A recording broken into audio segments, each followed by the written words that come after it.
कर्नाटक के पुलिस महानिदेशक प्रवीण सूद को केंद्रीय जांच ब्यूरो के नए डायरेक्टर के रूप में नियुक्त किया गया है। प्रवीण सूद के नाम को 13 मई को अंतिम रूप से अप्रूव किया गया। यह अप्रूवल सीबीआई डायरेक्टर अपॉइंटमेंट से जुड़ी 3 सदस्यीय पैनल ने दिया है। इस पैनल में है प्रधानमंत्री नरेंद्र मोदी, भारत के मुख्य न्यायाधीश DY चंद्रचूड़ और लोकसभा के विपक्ष के नेता अधीर रंजन चौधरी शामिल थे। आपको बता दें कि केंद्र सरकार के कर्मचारियों के भ्रष्टाचार, रिश्वतखोरी आदि के मामलों की जांच करने के लिए संथानम समिति ने सीबीआई के एस्टेब्लिशमेंट की रिकमेंडेशन की थी। इस रिकमेंडेशन के बाद होम मिनिस्ट्री के एक रेजोल्यूशन से 1963 में सीबीआई को एस्टेब्लिश किया गया था। वहीं सीबीसी एक्ट 2003 सीबीआई के निदेशक को 2 साल के कार्यकाल की सुरक्षा भी प्रदान करता है। गौरतलब है कि ये सेंट्रल गवर्नमेंट का वैधानिक निकाय नहीं है और इसे शक्तियां Delhi special police establishment act 1946 से प्राप्त होती हैं। इस एक्ट की मदद से सीबीआई कार्मिक, लोक शिकायत और पेंशन मंत्रालय के अंडर में देश में भ्रष्टाचार की रोकथाम और प्रशासन में ईमानदारी बनाए रखने में महत्वपूर्ण भूमिका भी निभाता है। साथ ही कई मामलों में यह सेंट्रल विजिलेंस कमीशन और लोकपाल को भी इन्वेस्टिगेशंस में सहायता प्रदान करता है। आपको बताते चलें कि सीबीआई भारत में इंटरपोल की नोडल पुलिस एजेंसी भी है, जो सदस्य देशों के साथ इंटरनेशनल मामलों की जांच का समन्वय करती है और निर्यात और आयात नियंत्रण, सीमा शुल्क और केंद्रीय उत्पाद शुल्क, आयकर आदि से संबंधित कानूनों से जुड़े वायलेशन को इन्वेस्टिगेट करती है। हाल ही में Indian foreign affairs minister S Jaishankar ने 2 दिवसीय 6th हिंद महासागर सम्मेलन में पार्टिसिपेट किया है। ये सम्मेलन शांति, समृद्धि और लचीले भविष्य के लिए साझेदारी विषय के साथ ढाका में ऑर्गेनाइज किया जा रहा है। इस सम्मेलन का इनॉग्रेशन बांग्लादेश की प्रधानमंत्री शेख हसीना द्वारा किया गया है। इस रीजनल सम्मेलन में D8 सार्क और विम्स्टेक के प्रतिनिधियों सहित लगभग 25 देशों के हाई लेवल रिप्रेजेंटेटिव्स हिस्सा ले रहे हैं। ये सम्मेलन इंडिया फाउंडेशन द्वारा बांग्लादेश की फॉरेन मिनिस्ट्री और S Rajaratnam school of international studies के सहयोग से ऑर्गेनाइज किया जा रहा है। रीजनल कोऑपरेशन से रिलेटेड ये सम्मेलन क्षेत्र के सभी महत्वपूर्ण देशों और प्रमुख मैरीटाइम पार्टनर्स को एक मंच पर लाने का प्रयास है, जो क्षेत्रीय सहयोग की संभावनाओं पर विचार करेगा और सभी की सुरक्षा और इकोनॉमिकल डेवलपमेंट के लिए कॉमन प्लेटफॉर्म उपलब्ध कराएगा। दिल्ली स्थित थिंक टैंक इंडिया फाउंडेशन द्वारा सिंगापुर, श्रीलंका और बांग्लादेश के पार्टिसिपेशन के साथ शुरू किया गया है। ये सम्मेलन हिंद महासागर क्षेत्र में शांति, स्थिरता और समृद्धि को बढ़ावा देने के नजरिए से भी बहुत महत्वपूर्ण है। आपको बताते चले कि बांग्लादेश, मिस्र, Indonesia, Iran, Malaysia, Nigeria, Pakistan और तुर्की के बीच विकास सहयोग के लिए संगठन है। हाल ही में केंद्रीय इलेक्ट्रॉनिक्स और सूचना प्रौद्योगिकी राज्य मंत्री राजीव चंद्रशेखर ने IIT दिल्ली में 3रा Semicon India future design road show launch किया है। बता दें कि देश भर में मंत्रालय द्वारा रोड शो की एक सीरीज का आयोजन किया जा रहा है, जिसका लक्ष्य है अगली पीढ़ी के सेमीकंडक्टर डिजाइनरों को इनकरेज करना, को एवोल्यूशन की संस्कृति को बढ़ावा देना और एक्टिव इंडस्ट्री पार्टिसिपेशन के साथ स्वदेशी रूप से सेमीकंडक्टर चिप्स डेवलप करना है। गौरतलब है कि पहला रोड शो कर्णावती विश्वविद्यालय गांधीनगर में 18 अक्टूबर 2022 को और दूसरा रोड शो IISc बेंगलुरु में 24 जनवरी 2023 को आयोजित किया गया है। बता दें कि दिसंबर 2021 में केंद्र ने इस क्षेत्र में इन्वेस्टमेंट आकर्षित करने के लिए 76,000 करोड़ रुपए के इंसेंटिव आउटले के साथ इंडिया सेमीकंडक्टर मिशन की शुरुआत की। सेमीकंडक्टर निर्माण से जुड़े प्रोजेक्ट लागत का 70% से ज्यादा केंद्र और राज्य सरकारों की ओर वित्तीय प्रोत्साहन के तौर पर किया जा रहा है। इसमें केंद्र सरकार एडवांस में 50% फंडिंग कर रही है और वर्तमान में 27 से 28 सेमीकॉन स्टार्टअप हैं और सरकार के नीतिगत समर्थन से ये संख्या जल्द ही 100 तक पहुंच सकती है। माउंट एवरेस्ट एक बार फिर से सुर्खियों में बना हुआ है और इस बार इसका कारण है कामी रीता शेरपा। दरअसल नेपाल के एक शेरपा ने इसे 26वीं बार फतेह करते हुए अपना ही पिछला रिकॉर्ड तोड़ दिया है और ऐसा करने वाले दुनिया इकलौते इंसान है ये। 52 साल के कामी रीता शेरपा ने 8,848.86 मीटर की ऊंचाई वाले माउंट एवरेस्ट को 10 अन्य क्लाइंबर्स के साथ साउथ ईस्ट रिज के जरिए फतेह किया है। बता दें कि कामी रीता शेरपा ने माउंट एवरेस्ट को फतेह करने का अपना ही रिकॉर्ड तोड़ते हुए एक नया विश्व रिकॉर्ड बना दिया है। कामिनीता ने जिस रूट का इस्तेमाल पर्वत चढ़ने के लिए किया है वह पहली बार एवरेस्ट पर चढ़ने वाले एडमंड हिलेरी और तेनजिंग नोर्गे के द्वारा 1953 में तैयार किया गया था और ये तब से अब तक का सबसे प्रसिद्ध रूट है।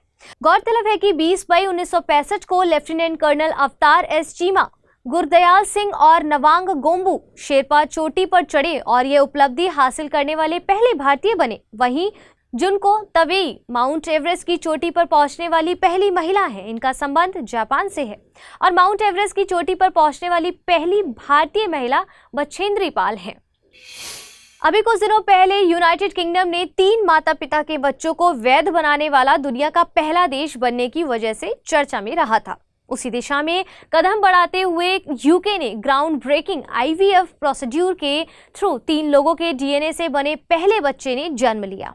आपको बता दें कि ये IVF procedure mitochondrial replacement therapy के रूप में जानी जाती है। इस नई थेरेपी में महिला के असामान्य एम्प्टी DNA को डोनर के स्वस्थ DNA से बदलने के सिद्धांत पर यह काम करता है। ये थेरेपी मल्टी स्टेप प्रोसेस है। पहले स्टेप में पिता के स्पर्म का यूज अफेक्टेड माँ और एक हेल्थ फीमेल डोनर के एग्स को फर्टिलाइज करने के लिए किया जाता है। दूसरा स्टेप है डोनर के एग से न्यूक्लियर जेनेटिक मटेरियल को हटा दिया जाता है और उसे कपल के फर्टिलाइज एग से एक्सचेंज कर दिया जाता है। रिजल्टेड एग में माता पिता दोनों के क्रोमोसोम्स का एक पूरा सेट होता है। ध्यान देने वाली बात यह है कि इस प्रोसेस में माता के डिफेक्टिव माइटोकॉन्ड्रिया के बजाय डोनर के हेल्दी माइटोकॉन्ड्रिया को यूज किया जाता है। इसके बाद इसे यूट्रस में इम्प्लांट कर दिया जाता है।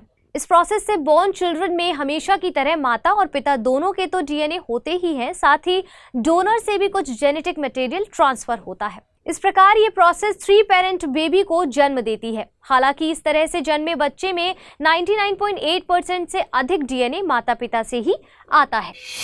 हाल ही में भारत सरकार ने जलवायु परिवर्तन का मुकाबला करने और सस्टेनेबल लिविंग को बढ़ावा देने की दिशा में एक महत्वपूर्ण कदम उठाते हुए मेरी लाइफ मोबाइल एप्लीकेशन को लॉन्च किया है। ये ऐप प्रधानमंत्री के मिशन लाइफ से इंस्पायर्ड है और इस रेवोल्यूशनरी ऐप का उद्देश्य युवाओं को सशक्त बनाना और इन्वायरमेंटल चैलेंजेस का समाधान करने में उनकी एक्टिव पार्टिसिपेशन को इनकरेज करना है। मेरी लाइफ ऐप मिशन लाइफ पर की जा रही प्रोग्रेस को ट्रैक करने के लिए एक स्ट्रक्चर्ड वे बनाने में मदद करेगा। यह यूजर को लाइफ रिलेटेड 5 सब्जेक्ट्स के तहत कार्यों की एक सीरीज में भाग लेने को गाइड करेगा, जैसे save energy, save water, single use plastic को कम करना, सस्टेनेबल फूड सिस्टम और हेल्दी लाइफस्टाइल को अपनाना है। साथ ही पर्यावरण मंत्रालय ने माई लाइफ के लिए 2 डेडिकेटेड पोर्टल भी विकसित किए हैं ताकि एक स्ट्रक्चर्ड रिपोर्टिंग फॉर्मेट तैयार किया जा सके और लाइफ पर की जा रही प्रगति की भी ट्रैकिंग हो सके। हाल ही में अभ्यास समुद्र शक्ति 23 सुर्खियों में बना हुआ है। अभ्यास समुद्र शक्ति 23 भारत और इंडोनेशिया के बीच एक बिलैटरल नेवल एक्सरसाइज है। इसका 4th एडिशन 14 से 19 मई 2023 के बीच इंडोनेशिया के बाटम में आयोजित हो रहा है। आपको बता दें कि दोनों देशों के बीच हो रहे अभ्यास समुद्र शक्ति का उद्देश्य नौसेनाओं के बीच इंटेरोपरेबिलिटी, इनहैंसिंग जॉइंटनेस और म्यूचुअल कोऑपरेशन को बढ़ावा देना है। इस नवल अभ्यास सत्र में भारत की ओर से INS कवरत्ती, डोर्नियर समुद्री गश्ती विमान और चेतक हेलीकॉप्टर पार्टिसिपेट कर रहा है। इंडिया इंडोनेशिया के नौसेना अभ्यास के हार्बर फेज में दोनों देश एक दूसरे के वॉरशिप की विजिट करेंगे। सब्जेक्ट मैटर एक्सपर्ट एक्सचेंज किए जाएंगे और दोनों देशों के बीच स्पोर्ट रिलेटेड एक्टिविटीज भी आयोजित की जाएगी। साथ ही दोनों देशों के नौसेनाओं के बीच हाई लेवल इंटेरोपरेबिलिटी और समुद्री क्षेत्र में शांति और स्थिरता के लिए शेयर्ड कमिटमेंट को डिस्प्ले करेंगे। हाल ही में ministry of housing and urban affairs ने कचरा प्रबंधन के लिए मेरी लाइफ मेरा स्वच्छ शहर नाम से कार्यक्रम शुरू किया है। केंद्रीय मंत्री हरदीप सिंह पुरी ने 15 मई को इस राष्ट्रव्यापी अभियान की शुरुआत की है। इसके तहत RRR यानी कि रिड्यूस, रीयूज और रिसाइकल को अपनाकर पूरे शहर में अभियान चलाया जाएगा। लोगों के पुराने कपड़े, जूते, किताबें और खिलौने, प्लास्टिक की वस्तुओं और इलेक्ट्रॉनिक सामान जैसी गैर जरूरी इस्तेमाल की चीजों को लिया जाएगा ताकि उन्हें रिसाइकल कर शहर को कचरा मुक्त बनाया जा सके। गौरतलब है कि यह अभियान 5 जून यानी कि विश्व पर्यावरण दिवस तक सभी वार्डों में चलाया जाएगा। और आपको ये भी बता दें कि मेरी लाइफ मेरा स्वच्छ शहर का समापन 5 जून 2023 को द पेल्स फॉर लाइफ रेजोल्यूशन के साथ होगा, जिसे विश्व पर्यावरण दिवस के अवसर पर सभी के द्वारा प्रशासित किया जाएगा। एक बार फिर एलॉन मस्क की कंपनी स्पेस एक्स सुर्खियों में बनी हुई है, पर इस बार सिर्फ एक सहयोगी के रूप में। आइए जानते हैं पूरा मसला क्या है। दरअसल एरोस्पेस कंपनी वास्ट की योजना अगस्त 2025 तक उसके हेवन 1 स्टेशन को लॉन्च करने की बात कर रही है। इसके लिए वह एलन मस्क की स्पेस कंपनी स्पेस एक्स से साझेदारी कर रही है। वास्ट स्पेस की वेबसाइट पर दी गई जानकारी के अनुसार स्पेस एक्स के फॉल्कन 9 रॉकेट की मदद से मिशन को लॉन्च किया जाएगा और 30 दिनों के मिशन के दौरान 4 अंतरिक्ष यात्री हेवन 1 स्टेशन में रहेंगे।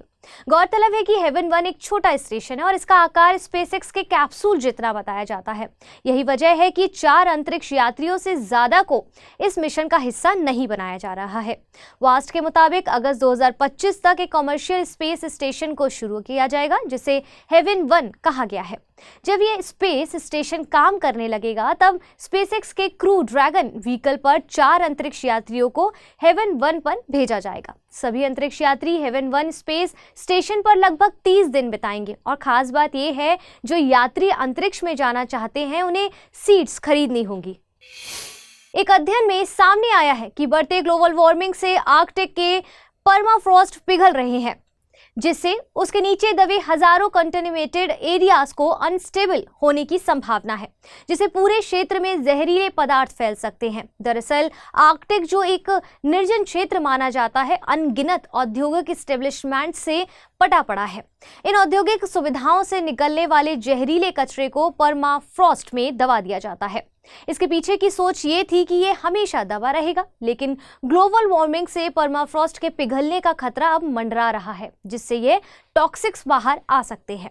आपको बता दें कि अगस्त 2021 में आईपीसीसी की लेटेस्ट असेसमेंट रिपोर्ट में पहले ही चेतावनी दी गई थी कि ग्लोबल वार्मिंग बढ़ने से आर्कटिक परमाफ्रॉस्ट में कमी आएगी और जमीन के थॉइंग से मीथेन और कार्बन डाइऑक्साइड जैसे ग्रीन हाउस गैसों के उत्सर्जन की संभावना होगी।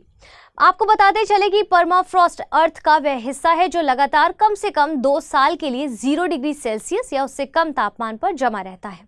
ये स्थायी रूप से जमे हुए मैदान आर्कटिक क्षेत्रों जैसे ग्रीनलैंड, अलास्का, कनाडा, रूस और ईस्ट यूरोप में पाए जाते हैं।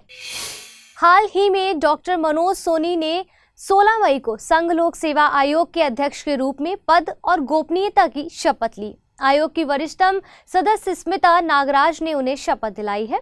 गौरतलब है कि डॉक्टर मनोज सोनी जून 2017 को सदस्य के रूप में आयोग में शामिल हुए थे और अप्रैल 2022 से कार्यवाहक अध्यक्ष के रूप में कार्य कर रहे थे। यूपीएससी में शामिल होने से पहले doctor Soni MS university of Baroda और doctor Baba Saheb Ambedkar open university Gujarat के कुलपति के रूप में सेवाएं दे चुके हैं। वे स्वतंत्र भारत में अब तक के सबसे युवा कुलपति रहे हैं। आपको बताते चलें कि यूपीएससी एक संवैधानिक संस्था है और इसका गठन संविधान के अनुच्छेद 315 के तहत किया जाता है और संविधान के अनुच्छेद 316 में आयोग के सदस्यों की अपॉइंटमेंट और टेन्योर संबंधी प्रोविजंस किए गए हैं। हाल ही में WHO की एक वैज्ञानिक रिसर्च में पाया गया है कि आर्टिफिशियल स्वीटनर्स के सेवन से टाइप 2 डायबिटीज और हार्ट डिसीजेस का खतरा बढ़ रहा है। इस रिसर्च में कुछ ऐसे डेटा भी मिले हैं जिससे प्रूव होता है कि ऐसे आर्टिफिशियल स्वीटनर्स का उपयोग ब्लैडर कैंसर और प्रेग्नेंट वुमेन में प्रीमेच्योर बर्थ को बढ़ावा देता है। आपको बता दें कि आज की मॉडर्न लाइफस्टाइल में वजन कम करने, स्वस्थ रहने, लो कैलोरी या फिर नॉन कम्युनिकेबल डिसीजेस से बचाने के नाम पर बाजार में सैक्रीन, सुक्रालोज जैसे आर्टिफिशियल स्वीटनर्स बेचे जा रहे हैं। ये artificial sweeteners food products, dairy या मेडिकल इंडस्ट्री में उपयोग किए जाते हैं। डिब्बाबंद भोजन और बेवरेजेस में इनका अधिक इस्तेमाल किया जाता है। ये आर्टिफिशियल स्वीटनर्स डायबिटीज के रोगियों के लिए तो बेहतर साबित होते हैं, लेकिन सामान्य हेल्दी लोगों के लिए टाइप 2 डायबिटीज और हार्ट डिसीजेस का रीजन बन रहे हैं। 17 मई को सागर परिक्रमा के 5वें चरण की शुरुआत महाराष्ट्र के रायगढ़ से हो रही है। केंद्रीय मत्स्य पालन, पशुपालन और डेयरी मंत्री पुरुषोत्तम रुपाला सागर परिक्रमा के 5वें चरण में शामिल होंगे।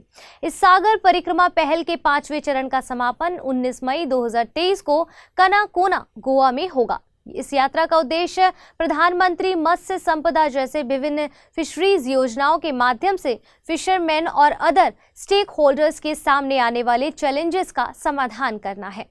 यह परिक्रमा इंक्लूसिव प्रॉस्पेरस फ्यूचर के लिए मंच तैयार करता है।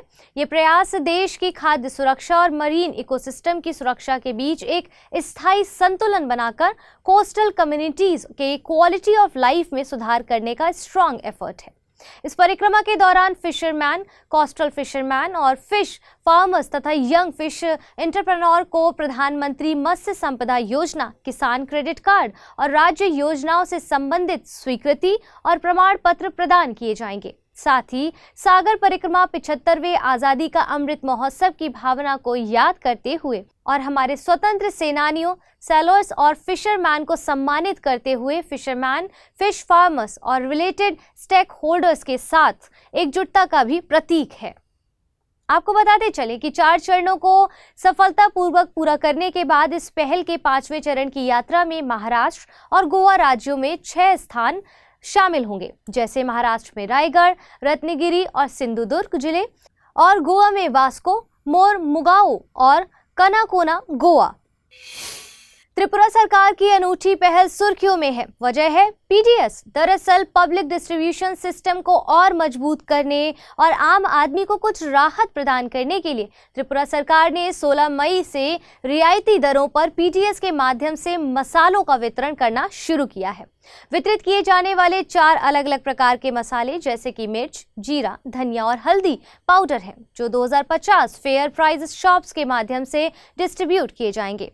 गौरतलब है कि पीडीएस के माध्यम से मसालों को वितरित करने का निर्णय पीडीएस के माध्यम से दालों के साथ साथ स्थानीय रूप से उत्पादित चाय को वितरित करने के सरकार के फैसले के बाद आया है। आपको बता दें कि राशन कार्ड रखने वाले 9 लाख से अधिक परिवार इस योजना से लाभान्वित भी होंगे। ओपनएआई के CEO Sam Altman ChatGPT के बाद एक बार फिर सुर्खियों में बने हुए हैं। दरअसल सैम अल्टमैन अब क्रिप्टो करेंसी सेक्टर को बाधित करने की कोशिश कर रहे हैं, क्योंकि बड़े आईटी दिग्गज इस तकनीक को अपनाने का प्रयास कर रहे हैं। रिपोर्ट के अनुसार सैम अल्टमैन सक्रिय रूप से $100 मिलियन का फंड जुटाने की मांग कर रहे हैं। बता दें कि वर्ल्ड कॉइन जो 2019 में शुरू हुई या फिर विश्व स्तर पर डिस्ट्रप्टिव क्रिप्टो करेंसी विकसित करने के लिए इरिस स्कैनिंग टेक्नोलॉजी का यूज करती है। गौरतलब है कि सैम अल्टमैन और एलेक्स ब्लानिया जो वर्ल्ड कॉइन के को फाउंडर हैं, आने वाले हफ्तों में से इसे जारी करने की योजना बना रहे हैं। आपको बता दें कि वर्ल्ड कॉइन एक क्रिप्टो प्रोजेक्ट है जिसका उद्देश्य सभी के लिए एक ग्लोबल आइडेंटिटी और फाइनेंशियल नेटवर्क बनाना है। यह एक ओव नामक डिवाइस का उपयोग करता है जो लोगों की आंखों की पुतलियों को स्कैन करता है ताकि ये पता चल सके कि वे यूनिक है और ह्यूमन है। ये डिवाइस उन्हें एक वर्ड आईडी प्रदान करता है जिसे वैश्विक डिजिटल पासपोर्ट के रूप में इस्तेमाल किया जा सकता है। साथ ही वर्ल्ड कॉइन टोकन्स का रिवॉर्ड भी देता है। इसमें एक वर्ड ऐप भी है जो वर्ल्ड कॉइन और अन्य डिजिटल संपत्तियों का उपयोग करके पेमेंट, खरीद और ट्रांसफर्स को सक्षम बनाता है। वर्ल्ड कॉइन की योजना 2023 की पहली छमाही में लॉन्च करने और कुल 10 बिलियन टोकन्स वितरित करने की है, जिसमें 80% टोकन्स यूजर्स के पास जाएगा। हाल ही में चीन ने फूड प्रोडक्शंस को बढ़ावा देने के लिए जीन एडिटेड सोयाबीन की सुरक्षा को अप्रूव कर दिया है। ये सेफ्टी सर्टिफिकेट 5 साल के लिए अप्रूव किया गया है। शैंडोंग शनफेंग बायोटेक्नोलॉजी को .ltd द्वारा विकसित सोयाबीन में 2 मॉडिफाइड जीन है जो पौधे में healthy fat oleic acid level को बढ़ाते हैं। हालांकि अभी तक इस सोयाबीन को कोई नाम नहीं दिया गया है। आपको बताते चले कि 2019 में यूएसए की एक कंपनी कैलिकस्ट ने एक हाई ओलिक सोयाबीन विकसित किया था जो अमेरिका द्वारा अप्रूव्ड पहला जीन एडिटेड फूड था। इसके अलावा जापान ने जीन एडिटेड फूड्स जैसे हाई न्यूट्रिशनल वैल्यू वाले टमाटर और तेज गति से बढ़ने वाली मछली को अप्रूवल दिया है। आपकी जानकारी के लिए बता दें कि जीन एडिटिंग जेनेटिक मॉडिफिकेशन अलग अलग हैं, क्योंकि जीन एडिटिंग में पौधे में विदेशी जीनों को डालने की बजाय मौजूदा जीनों को मॉडिफाई किया जाता है। इस तकनीक को जीएमओ की तुलना में कम खतरनाक माना जाता है। सुप्रीम कोर्ट ने अपने रीसेंट जजमेंट में जल्लीकट्टू को लीगल स्टेटस देने वाले तमिलनाडु के कानून को बरकरार रखा है। सुप्रीम कोर्ट का कहना है कि जल्लीकट्टू स्टेट की कल्चर हेरिटेज है और किसी स्टेट की कल्चर हेरिटेज के इशू पर डिसीजन लेने के लिए लेजिस्लेचर ही सबसे सही संस्था है। जुडिशरी को इस इशू में डिसीजन देने का अधिकार नहीं है। सुप्रीम कोर्ट ने यह भी कहा कि Tamil Nadu prevention of cruelty to animals act 2017 animals के दर्द को काफी हद तक कम करता है। गौरतलब है कि के.एम. जोसेफ हेडेड 5 जज कॉन्स्टिट्यूशन बेंच ने अनोनिमस फैसला सुनाया और कहा कि जल्लीकट्टू के साथ साथ महाराष्ट्र की बैलगाड़ी दौड़ को अनुमति देने वाला कानून वैलिड है। साथ ही इस इशू से जुड़ी सभी केसेस को डिसमिस कर दिए। आपको बताते चलें कि जल्लीकट्टू तमिलनाडु के रूरल एरियाज में पोंगल फेस्टिवल के दौरान आयोजित किया जाने वाला एक ट्रेडिशनल गेम है।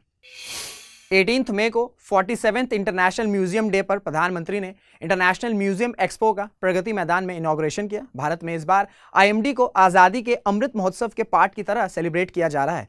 इस वर्ष आईएमडी की थीम म्यूजियम, सस्टेनेबिलिटी और वेल बीइंग है। चनापट्टनम आर्ट स्टाइल में लकड़ी से बनी डांसिंग गर्ल के कंटेम्पराइज वर्जन को इस एक्सपो का मैस्कॉट बनाया गया है। यह एक्सपो म्यूजियम प्रोफेशनल्स के साथ साथ म्यूजियम पर होलिस्टिक कॉन्वर्सेशन के लिए डिजाइन किया गया है ताकि वे भारत की कल्चरल डिप्लोमेसी में इंपॉर्टेंट रोल प्ले करने वाले कल्चरल सेंटर्स के रूप में डेवलप हो सके। इंटरनेशनल म्यूजियम एक्सपो में प्रधानमंत्री ने भारत के फ्रीडम स्ट्रगल में ट्राइबल कम्युनिटीज के कॉन्ट्रीब्यूशंस को इमोर्टलाइज बनाने के लिए 10 स्पेशल म्यूजियम्स को डेवलप किए जाने की अनाउंसमेंट की है।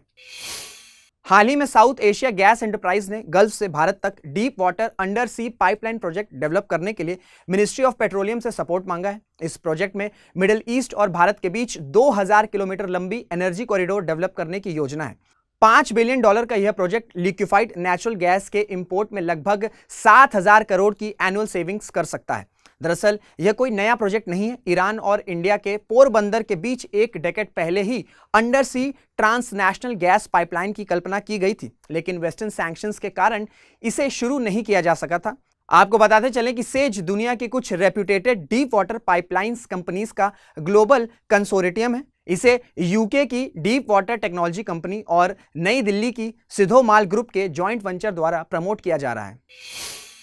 हाल ही में लद्दाख के हेनले में स्थित इंडियन एस्ट्रोनॉमिकल ऑब्जर्वेटरी ने 10 ग्लोबल टेलीस्कोप के साथ कोलैबोरेशन किया है। यह कोलैबोरेशन बीएल लैसरते नामक ब्लाजर की ब्राइटनिंग को ऑब्जर्व करने के लिए तैयार किया गया है। यह ब्लाजर अर्थ से लगभग 950 मिलियन लाइट ईयर्स दूर स्थित है। आपकी जानकारी के लिए बता दें कि ब्लाजर एक प्रकार की आकाशगंगा है जो एक विशाल ब्लैक होल द्वारा पावर्ड है और यह यूनिवर्स में सबसे चमकदार और सबसे पावरफुल ऑब्जेक्ट में से एक है। ये ब्लाजर हाईली एनर्जेटिक पार्टिकल्स और रेडिएशन एमिट करने के लिए भी जाने जाते हैं। इस मिशन में गामा रेज, एक्स रेज और रेडियो वेव्स शामिल हैं। आपको बताते चलें कि इस ब्लाजर ऑब्जर्वेशन प्रोजेक्ट में 2 मीटर ऑप्टिकल इंफ्रारेड टेलीस्कोप का यूज किया जाएगा। यह टेलीस्कोप अप्रॉक्स 4500 मीटर की ऊंचाई पर स्थित दुनिया का 10वां सबसे ऊंचाई पर स्थित ऑप्टिकल टेलीस्कोप है। इस टेलीस्कोप का नाम नोबेल पुरस्कार विजेता सुब्रमण्यम चंद्रशेखर के नाम पर रखा गया है। हाल ही में नदी पैटर्न को बढ़ावा देने के लिए inland waterways authority of India, Sagarmala development corporation limited, Assam tourism development corporation और department of inland waterways transport Assam ने गुवाहाटी में एक मेमोरेंडम ऑफ अंडरस्टैंडिंग साइन किया। इस एमओयू के द्वारा गुवाहाटी के 7 रिलीजियस मंदिरों को एक वाटरवे सर्किट से जोड़ा जाएगा। इस सर्किट में 7 ऐतिहासिक मंदिर शामिल हैं: कामाख्या, पंडुनाथ, अश्वाक लांता, डॉल गोविंदा, उमानंद, चक्रेश्वर और ओनियति सत्र शामिल है।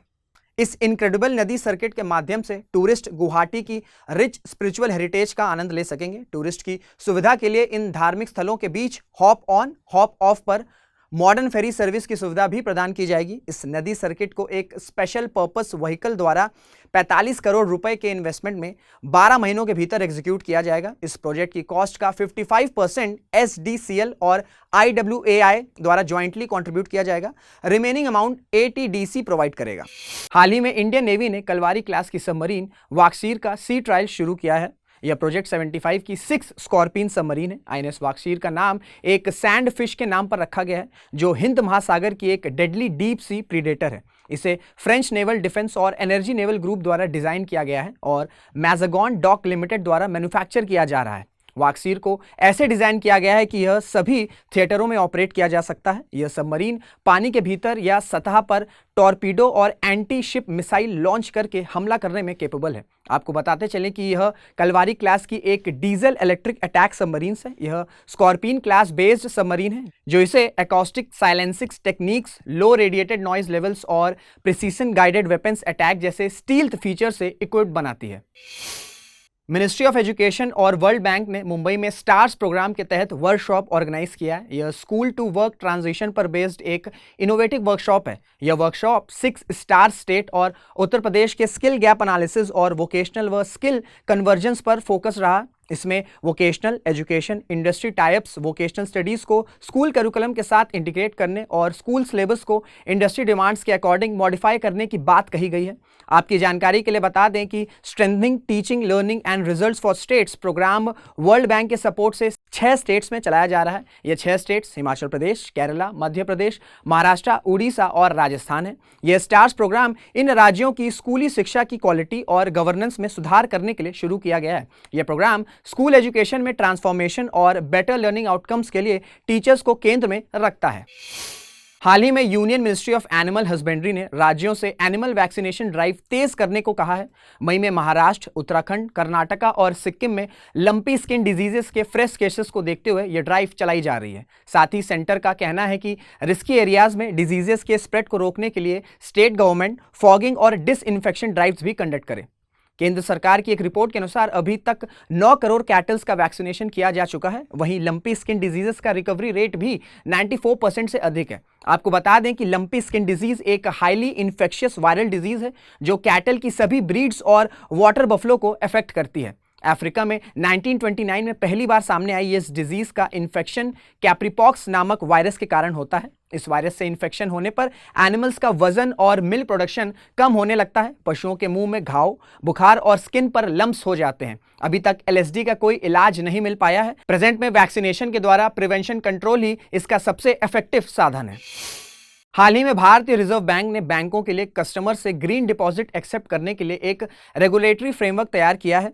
यह green deposit framework banking institutions पर 1 जून 2023 से लागू होगा। इस फ्रेमवर्क के लागू होने के बाद बैंक्स कस्टमर से प्राप्त ग्रीन डिपॉजिट्स को रेगुलर डिपॉजिट्स की तरह ही एक्सेप्ट करेंगे, लेकिन बैंक्स इस डिपॉजिटेड फंड का एलोकेशन केवल एनवायरमेंट फ्रेंडली इनिशिएटिव्स के लिए ही कर सकेगा। इससे क्लाइमेट चेंज का मुकाबला करने के लिए रिन्यूएबल एनर्जी प्रोजेक्ट्स की फाइनेंसिंग में मदद मिलेगी। आपने इस रेगुलेटरी फ्रेमवर्क में आरबीआई ने सेक्टर्स की लिस्ट को इंट्रोड्यूस किया है जिसमें ग्रीन डिपॉजिट्स के लिए एलिजिबल सेक्टर्स को क्लासिफाइड किया गया है। इनमें renewable energy, waste management, clean transportation, energy efficiency और एफॉरेस्टेशन शामिल है। साथ ही बैंकों को fossil fuels, nuclear power, tobacco आदि से जुड़ी बिजनेस प्रोजेक्ट्स में ग्रीन डिपॉजिट्स रिलेटेड फंड्स के इन्वेस्टमेंट से रोका जाएगा। यह फ्रेमवर्क ग्रीन वॉशिंग को भी रोकता है, जिससे किसी एक्टिविटी के पॉजिटिव इन्वायरमेंट इंपैक्ट के बारे में मिसलीडिंग क्लेम्स किए जाते हैं। हाल ही में एक साउथ कोरियन फिल्म ने पेरोस्काइट सिलिकॉन टैंडम सोलर सेल्स की प्रोडक्शन यूनिट का अनाउंस किया है। यह यूनिट दुनिया की पहली tandem solar cells production unit होगी। दरअसल टैंडम सोलर सेल्स ऐसे सोलर सेल्स हैं जो पीएन जंक्शन के स्टैक से बने होते हैं और प्रत्येक जंक्शन डिफरेंट बैंड गैप के सेमीकंडक्टर से बना होता है।